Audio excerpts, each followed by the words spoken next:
तो ये क्वेश्चन करते हैं। एक पेंडुलम है, यूनिफॉर्म वायर से बना हुआ है, क्रॉस सेक्शन एरिया ए है और टाइम पीरियड टी है। ठीक है, ऐसा करते हैं, एक डायग्राम बना लेते हैं पहले। तो डायग्राम बना लिया। इनिशियली जो है वो इस पेंडुलम में जो नीचे मास अटैच किया हुआ है, सपोज स्मॉल m, ठीक है। फिर क्या बोलता है, when an additional mass m is attach to the bob. तो अब हम एक एडिशनल मास लगा देते हैं इसके साथ, ये एडिशनल मास हो गया, ठीक है, जिसको हम कैपिटल M बोल रहे हैं। तो क्या बोल रहा है, the time period changes to Tm। ठीक है, इफ द यंग्स मॉडुलस इतना है तो एक रिलेशन निकालना है अपने को।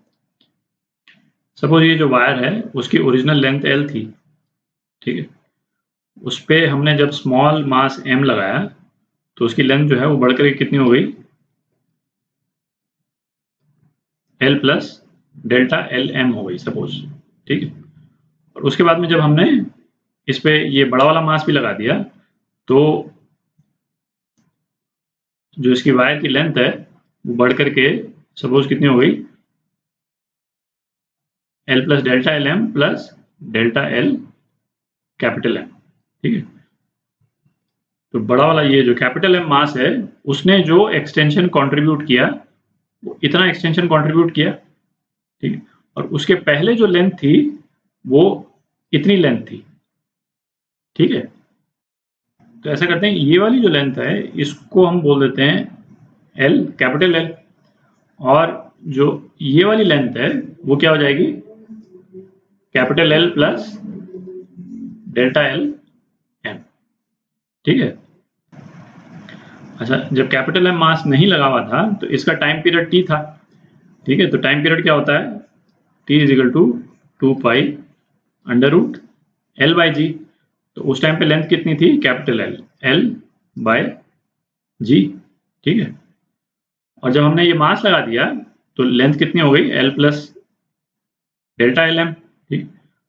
तो टाइम पीरियड मास M लगाने के बाद में ये कितना हो गया, 2 pi under root L plus delta L capital M upon g, ठीक है। जैसे सॉल्यूशंस में अपन देखें तो हर एक्सप्रेशन में Tm बाई टी तो आ ही रहा है, तो उसको तो कर ही देते हैं और स्क्वायर कर देते हैं। तो Tm by T whole square, ये कितना हो गया, L plus delta LM upon L, कितना हो गया। और इसको हम ये भी लिख सकते हैं 1 plus delta LM upon L, ठीक है। तो यंग्स मॉडुलस का जनरल एक्सप्रेशन क्या होता है, force upon area into x by L, जहाँ x जो है वो एक्सटेंशन है, ठीक है। तो एक्सटर्नल फोर्स का जनरल एक्सप्रेशन जो है वो क्या हो जाएगा, YA by L into x, ठीक है। इस एक्सप्रेशन को अब यूज करते हैं।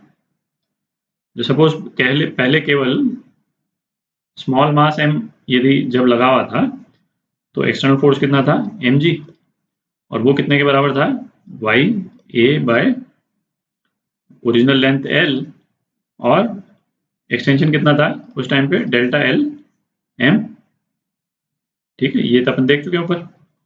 अच्छा, जब हमने कैपिटल M मास भी लगा दिया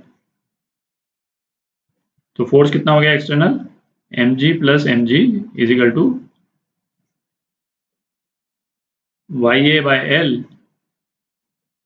delta LM plus delta L capital M, ठीक है।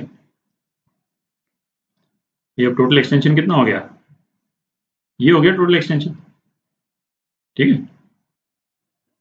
तो अब देखिए, जैसे इस वाले एक्सप्रेशन में जो ये वाला पोर्शन है लेफ्ट हैंड साइड में, ठीक है, ये वाला पोर्शन, और राइट हैंड साइड में जो ये वाला पोर्शन है ना, वो इसके बराबर है, ठीक है।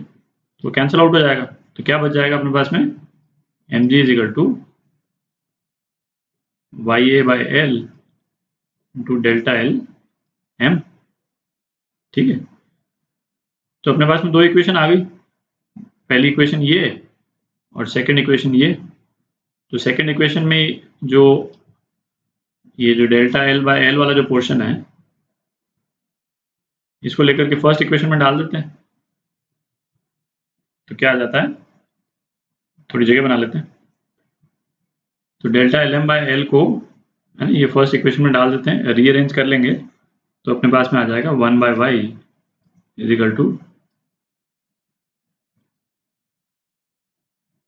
T M by T whole square minus 1 into A by M G. ठीक, तो ये आपका आंसर।